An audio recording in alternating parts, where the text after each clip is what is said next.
Andito tayo sa Lucena. Sama natin yung kambal, si Tan Brothers. Ayan. Sir, pakilala muna kayo. Ako nga pala si Johnson Tan ng Tan Brothers. At saka Aldrich Joshua Tan po ng Tan Brothers. 2019 po kami nag-start. 6 years po.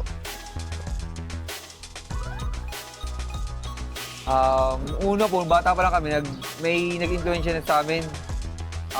Kaibigan ng tito ko, ahente siya sa auto supply. Binigyan niya kaming kalapate, galing taga Manila siya eh. Ahente siya, napunta siya dito sa Lucena. Tapos binigyan niya kaming kalapate. Ano yun, Viberman ba yun? Viberman. Nalaro siya sa PHA, si Herman Cook. Herman Cook. Okay. Siya ang nag-ano sa amin, nagbigay ng ibon yun. Bata pa kami, hindi namin matutukan. Nag-aaral pa Elementary. kami. Kaya tumigil muna ulit kami. Tsaka ulit nagbalik nung College. na. Pagtapos ba? Pagtapos pa lang. Nung makagraduate kayo ng college, Oo, saka kayo tsaka nagtuloy. bumalik. Pero ang ganda ng loop nyo, ha? Ang nag-engganyo naman sa amin nung pagtapos namin ng college, si Kenjina. Kenji. Genjilo. Pinadala niya kami ng kalapati, subukan daw namin. Yun, naengganyo na kami. Nung nalaman na namin kung paano ang laro, lalo kami naengganyo. Kasi ngayon, nag-start kayo 2016. 2019. 2019.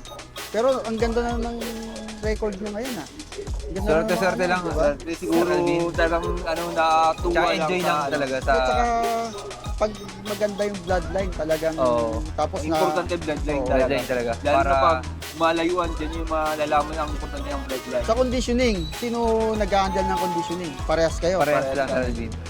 Tapos pati sa breeding. Parehas din. Pero ang Tutok. gaganda ng gaganda ng mga line ng ibon nila.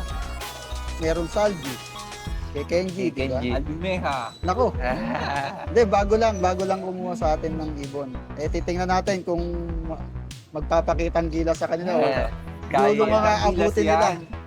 Tapos, anong mga adjustment ang ginawa nyo sa conditioning, sa training? Kung ano sa tingin namin kailangan, Sir Alvin, tapos adjust hanggang sa makuha mo yung maganda.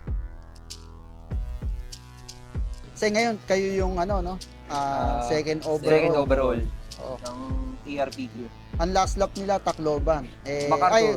MacArthur. Oo. Pero wala nagpaklak na Wala na MacArthur. pagpakalak. Yung standing, hindi na nagalaw eh. Pero yung previous na race, di ba, nanalo rin kayo dun, di ba? Dati, Sir Alvin. Sa North. Yung napauwi namin yung ibon ni Saldi Garcia. Kay Boss Aldi yung ibon na yun. Oo.